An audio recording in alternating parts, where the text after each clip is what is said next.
나는 이 보험료를 내고 싶다. 내 지금 자동이체 통장에서 뽑아가라. 갱신보험료를. 그럴 수는 없어요. 상품 유형에 따라 다 다르기 때문에. 그래서 이 부분 설명하시면 좋을 것 같습니다. 그래서 이렇게 갱신이 발생하면은 또 우리는 고객들한테 안내가 들어가거든요. 안내를 무조건 해야 돼요. 그래서 자동갱신 안내장하고 추가납입 전환 안내장이라는 게 있어요. 근데 여기서 정말 중요한 거는 자동갱신 안내장이에요. 자동갱신 안내장이 뭐냐면은 갱신 도래 2개월 전에 갱신 대상권 작업을 해서 얘네들이 계약 상태가 정상이다. 현재 정상으로 유지되는 것들을 그 대상권을 잡습니다. 그래서 그 내용의 안내장 내용에는 뭐 이러한 내용이 들어가겠고요. 두 번째로는 발송 시점은 어떻게 되느냐? 갱신이 발생하기 전 2달 전 마지막 영업일에 발송을 하고 있습니다. 고객님들한테. 그래서 발송 방법은 예전에 우편 발송을 했는데 지금 고객님들 카카오톡 알림톡 다 나가고 있어요. 그 다른 회사들도 요즘에 알림톡으로 많이 바꿨거든요. 저희도 알림톡 나가고 있고요. 근데 이 근거 부분이 중요합니다. 그래서 갱신 안내장을 왜 내보내느냐? 약관에 의거해서 자동갱신 계약 15일 전 혹은 30일 전에 고객에게 갱신 안내장이 무조건 발송이 돼야 됩니다. 약관에 나와 있습니다. 그래서 13년 4월 이자 상품에서는 약관상 30일 이전이고 그 이후에 판매됐던 상품들에 대해서는 15일 이전에 고객한테 좀 안내가 돼야 합니다. 그래서 이건 자동갱신 안내장은 이렇게 안내가 된다라고 말씀드리고요. 추가납입 안내장은 좀 다른 개념이에요. 그 말씀드렸죠. 적립준비금, 적립보험 대체 복잡한 거 끝나고 나서 나 도저히 갱신보험료 충당 못했을 때 고객 통장에서 보험료를 빼와야 돼. 이때는 추가납입 전환이라고 하는데 근데 막 빼면 고객님들 굉장히 싫어하세요. 일단 안내가 들어가야 돼요. 그래서 추가납입 전환 안내장을 보내게 됩니다. 그래서 1개월 전에 대상권을 가지고 계약상태 정상권을 추출해서 1개월 전에 마지막 영업일에 발송을 하게 됩니다. 근데 여기서 보면 이 근거하고 자동갱신 안내장 근거하고 조금은 달라요. 어떤 게 다르냐? 자동갱신 안내장은 보험회사가 무조건 보내야 돼요. 근데 추가납입 전환 안내장은 보험회사가 무조건 보낼 필요는 없어요. 그래서 보험료 변동에 대해서 고객 안내차에 고객님들 참고하세요. 이렇게 전달에 비해서 500원 더 주셔도 될 거예요. 라고 안내를 드리는 거예요. 그러니까 고객 서비스 차원에서 나가는 거지 강제사항은 아니에요. 나중에 고객님들한테 문의가 오실 수 있어요. 아니 왜 갱신 안내장 왔는데 추가납입 전환 안내장 왜 안 왔어? 이거 뭐 보험회사 잘못 아니야? 잘못 아닙니다. 그냥 저희가 서비스 차원에서 내보내는 거고 고객 관리 차원에서 내보내는 거라서 참고만 하시면 될 것 같습니다. 뭐 한 번씩은 다 받아보셨을 거예요.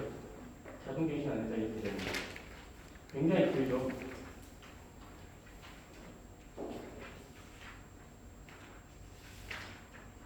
여섯 장 정도 돼요. 추가납입 안내장은 2장 정도 됩니다. 그래서 이게 안내장 관련해서 말씀드렸고 화면 사용법인데 이거는 제가 실습을 못하니까 참고사항으로만 아시고 나중에 지정 가셔가지고 보실 때 참고하시면 될 것 같아요. 화면 구성이 이렇게 된다.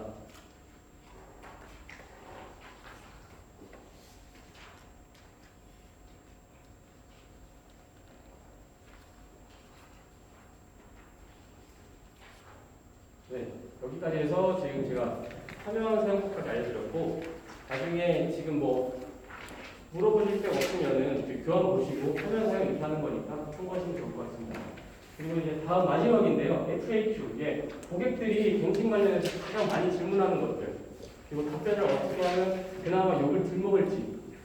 예, 자주 묻고 질문하는 질문들에 대해서 답변하는 걸 준비했습니다. 첫 번째로. 회사가 갱신 거절을 할 수 있는가요? 라는 질문입니다. 답부터 말씀드리면 갱신형 보험은 보험사고하고 보험금 청구가 아무리 많다고 하더라도 회사 입장에서는 거절할 수가 없어요. 대신 고객이 거절 의사는 보일 수 있어요. 근데 회사는 거절을 못합니다. 그래서 자동갱신 특별약관을 적용해서 갱신 거절을 합니다. 회사는. 두 번째로는 갱신보험료는 만기 때까지 계속 납입하는 건가요? 납입하죠. 계속 납입하지 않는 게 뭐죠? 비갱신형. 비갱신형은 납입하지 않습니다. 만기까지. 그래서 갱신형 보험은 보험 계약의 납입 기간과 상관없이 만기 때까지 계속해서 보험료를 납입해야 한다는 거고요. 갱신 보험료 왜 이렇게 많이 오르는가요? 답이 없죠. 이렇게 질문하시면 사실 뭐 죄송하다는 말밖에 못하겠고 근데 제가 죄송한 건 아닌 것 같고 그렇죠? 근데 제가 갱신 보험료가 오를 수밖에 없는 이유 세 가지 말씀드렸어요. 첫 번째로는 보험자들, 피보험자들 나이가 하루하루 연마다 달라지죠. 그리고 손해율이 계속 높아지죠. 그리고 의료수가는 계속 올라가죠. 그 내용입니다. 그래서 갱신보험료는 뭐 통계를 가지고 재조정해서 회사가 보험료를 계산치하고 있는데 지속적으로 손해율이 100% 이상 넘어가는 상태이다. 그래서 보험료 인상이 불가피하다라고 말씀드리고 그리고 최초 개발 시부터 의료 이용량이 증가됨에 따라서 의료수가가 계속 올라간다.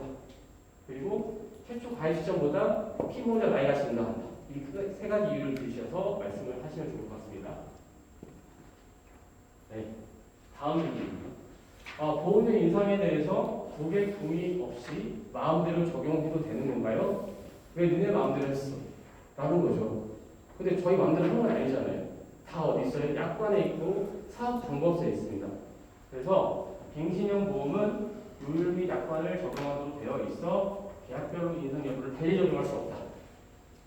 그래서 갱신을 이전에 안내장을 통해서 갱신 보험료를 안내하고 있고 그리고 미적용으로 보장 공백이 발생할 수 있어서 갱신 전에까지 고객이 갱신할지 말지 의사를 우리가 받고 그렇지 않다고 하면 의사를 표시하지 않는다고 하면 자동으로 갱신된다. 네, 약관과 사업 방법서에 나와 있습니다. 그리고 두 번째 질문입니다. 갱신 보험료는 회사에서 마음대로 적용하는 거예요. 왜 니들 마음대로 안 해요? 보험료 가지고 장난하냐? 그거 아니죠. 어떻게 하냐면 갱신 보험료 산출은 보험업 감독 규정에 준수해서 조정하고 있다. 그래서 회사의 주택 통계하고 손해를 가지고 위험률을 반영해서 보험 개발원의 검증을 받고 있다. 그래서 갱신 보험료는 25% 제한 변동폭이 있다. 하지만 예외 규정을 통해서 변동폭 제한 이상의 보험료 적용도 가능합니다. 이 부분인데요. 마지막 줄 이게 중요해요. 왜냐면 여기 보시면 그 고객님들이 말씀하시는 게 내가 보험료 몇 배 올랐어, 몇 프로 올랐어 이런 얘기거든요. 근데 우리가 만약에 인상폭을 정해진 규정이 없다고 하면 말할 수 그건 좀 애매하죠. 왜냐면 그 감독 규정에는 25%예요. 25%는 뭐냐면 내가 1년 사이에 25% 증가할 수 있어요. 근데 아까 말씀드렸다시피 1년, 3년, 5년 있잖아요. 그러면 3년이나 5년 같은 경우에는 내가 5년 예를 들어볼게요. 25%, 25%, 25%, 25%, 25% 다섯 번이잖아요. 그럼 125%가 되겠죠. 이렇게 계산하시면 안 돼요. 이 단위 개념이고 복리의 개념이고 1년 차에 25%, 그게 원금이 돼서 거기 또 25%, 또 원금이 돼서 또 25%. 약간 제곱성으로 계산하셔야 됩니다.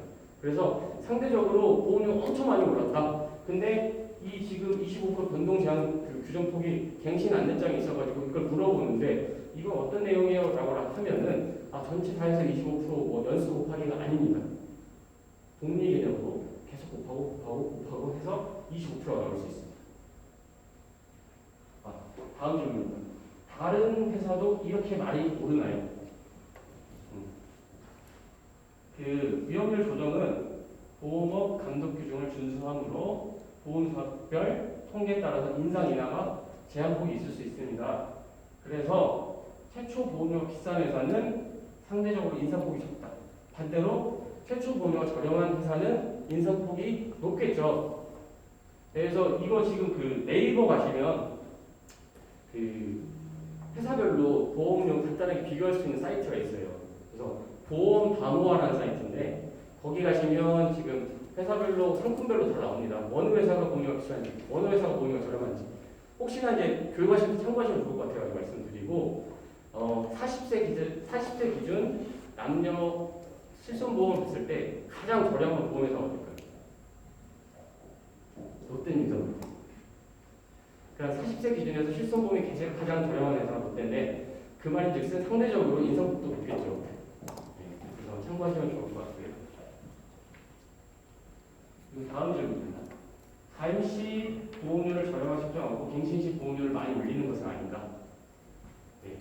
롯데 실손보험처럼 저렴한데 상대적으로 고객님들께서는 변동폭이 높다고 생각할 수 있어요. 다른 회사보다.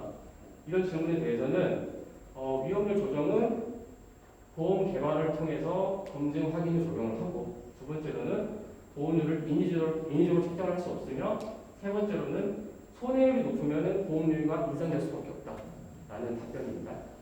네, 그리고 다음 질문은 보험금을 지급받은 적도 없는데 왜 이렇게 많이 오르나요?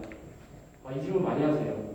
왜냐면 곰곰이 생각해보면 제가 병원에 한 번도 안 가고 실손보험이 있는데 처음부터 한 번도 안 했어요. 아니 예를 들어서 근데 내가 다음 갱신 때 보험료가 2배, 3배 오른 거예요. 화나죠. 나는 청구한 적도 없는데 왜 이렇게 보험료가 오르는 거야? 화납니다. 근데 왜냐면 거기에 대해서 어떻게 설명을 해드리면 좋을까 생각을 해보니까 사람을 대상으로 하는 보험의 경우에는 개별적인 경제적 가치를 설정하는 게 좀 어려워요.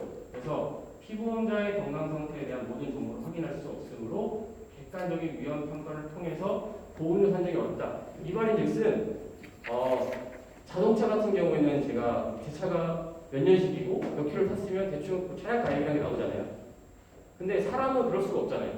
왜냐하면 개별 다 개인차가 있잖아요. 어떤 분은 어디가 아프시고, 어떤 분은 뭐 다리가 아프시고, 어떤 분은 뭐 어떤 일을 하시고 다양합니다. 그래서 객관적인 지표를 만들 수가 없어요.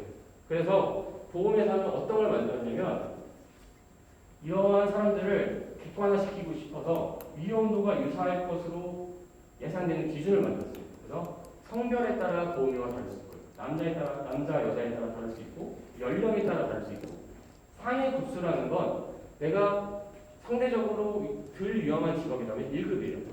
위험한 직업일수록 3급까지 올라가는 거예요. 급수에 따라서 보험료가 달라집니다. 그래서 위험도가 비슷할 것으로 예상되는 그 기준에 따라서 그 그룹이에요. 그래서 내가 만약에 위험도가 높은 그룹에 들어간다면 나는 보험금을 청구하지 않았는데도 불구하고 보험료가 오를 수밖에 없는 거예요. 그래서 고객님은 어떤 성별이시고 어떤 연령이시고 상해급수, 그러니까 직업이 몇 급이시다. 이거에 따라서 보험료가 많이 올라갈 수 있다. 라고 말씀하시면 좋을 것 같습니다. 그러면은 이런 질문도 있어요. 갱신보험료 인상을 너무 고객한테 책임을 돌리는 거 아니냐. 회사 너네들도 어느 정도 부담을 해야 하지 않겠냐? 라는 질문을 하실 수 있습니다. 그래서 저희는 갱신보험료 같은 경우는 할인 제도를 운영하고 있습니다. 그래서 첫 번째로는 무사고 할인. 그래서 실손 의료비 보장담보를 가입하시고 나서 일정 기간 동안에 보험금을 안 받아가셨던 분들은 지금 다음 갱신일에 10%를 할인하고 있습니다.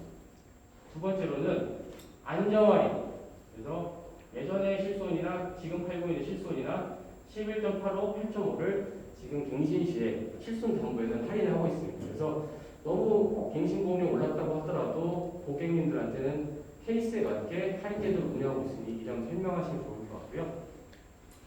그리고 다음 질문은 나는 보험료 인상을 인정할 수 없으니까 이전 갱신보험료로 돌려놔. 안 되죠. 현재의 약관 및 사업 방법에 맞게 그 현재의 갱신 제도를 따라야 돼요. 말도 안 되는 경우예요. 그래서 지금 이 말씀드렸던 할인 관련해서는 저희 홈페이지 가시면 지금 뭐 사업 방법서라든지 이런 약관이 있습니다. 참고하시면 좋을 것 같고요. 그리고 지금 갱신보험료가 부담돼서 계약을 취소하고 싶은데 가능할까요? 계약 취소는 안 되죠. 해약만 가능합니다. 취소는 뭐냐면 처음부터 어떤 계약을 치는 거예요. 어떤 계약이 되는 거예요. 해약은 뭐냐면 해약 시점 이후로 보장이 안 되는 거예요. 해약 시점 이전에 보장이 되고요. 그래서 해약만 가능하시다는 점 참고로 말씀을 드리고 마지막 질문이에요. 계약을 해지하는 것이 어떤 단점이 있나요? 해약을 하는 것이. 그래서 계약을 해약하고 추후에 새롭게 보험을 가입하시면 또 그때 맞게 보험사에 맞게 회사에 맞게 심사를 또 받아야 돼요. 예전에 나 심사 없이 들어갔다고 해서 새로 가입하려고 하는데 심사 없이 해줘. 말도 안 됩니다. 심사를 다시 받으셔야 합니다. 실손은 더더욱 그렇고요. 그래서 심사전 사고가 있을 경우에는 보험 가입이 거절될 수도 있고요. 그리고 대부분이 이렇습니다. 현재의 실비보다 과거의 실비가 더 좋아요. 그러니까 예전에 5년짜리 실비, 3년짜리 실비가 더 좋아요. 객관적으로 말씀드리면. 그러니까 보험료가 비쌀 수밖에 없어요. 선택을 하셔야 하는 부분인데 이렇게 말씀하셔가지고 예전 실비가 좋다. 부담되시 지금 열심히 하셔라. 라고 말씀을 드리겠습니다. 그리고 타사의 경우도 보험료, 갱신보험료 차이에서는 크게 차이가 나지 않습니다. 그래서 이러한 점이 있어서 계약을 해약하는 데서는 단점이 많이 적용하고요. 이렇게 해가지고 제가 갱신까지 설명을 드렸어요. 혹시 그 교육 중간에 뭐 궁금하신 거 있으시면 질문하셔도 좋고요. 분위기 봐서는 없을 것 같습니다.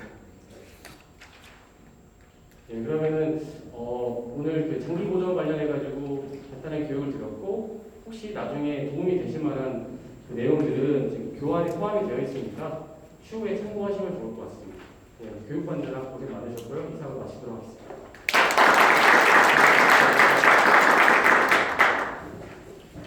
방수성님 교육 참 잘하시죠?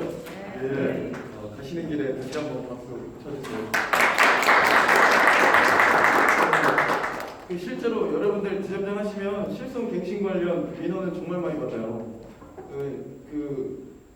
보통 이런 모습을 자주 보실 수 있는데 총무가 일 못하고 민원인 실손 갱신 관련 전화 받느라고 하루 종일 끙끙대는 경우를 정말 많이 봅니다. 그럴 때 반드시 바톤 터치 해가지고 지점장님들 민원인들하고 통화해 주셔야 되고 만나 주셔야 되고 그렇게 하셔야 돼요. 저 말고도 그렇게 하시는 분 계실 텐데 제가 애플 코리아를 참 좋아하는데 아이폰을 제가 못 바꿔요. 뭐 때문에 못 바꾸겠습니까?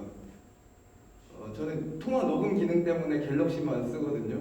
민원인들이랑 통화할 일이 많아서 아이폰을 못 쓰겠더라고요. 반드시 기록으로 남기고 저도 저만의 민원 데이터베이스를 구축해야 되기 때문에 늘 갤럭시 핸드폰을 사용을 하거든요. 그래서 이 나중에 현장에 가시더라도 실손 갱신 관련 이 내용들은 정말 공부 열심히 하셔야 되고 공부보다는 내용을 알고 있으니까 이 각각의 다른 성향을 가진 이 민원인들이랑 어떤 형태로 어떤 포인트로 대화를 풀어나가실지 그런 것들을 연구하시면 도움이 될 것 같습니다. 자, 10분 쉬시고 다음 시간에 이어갈게요.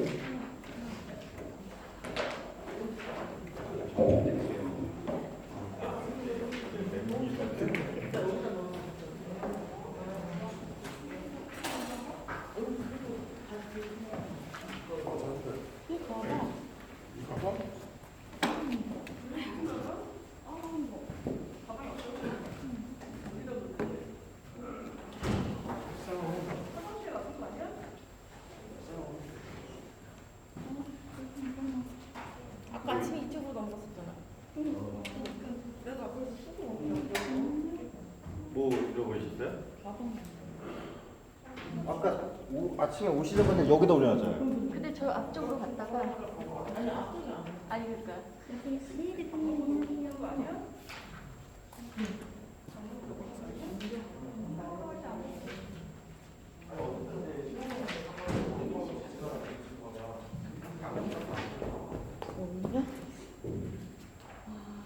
오늘 말고 다른 날 안 되나? 지점이 어디로 가는지가 제일 중요해요. 오늘날아요. 예를 들어 내가 오래된 지점은 오래된 계약이 있잖아요. 오래된 계약은 아까 얘기했던 정리법조리를 책임져야 되거든요. 지역 안전대 체험이 민원이 처음 들어오는 겁니다.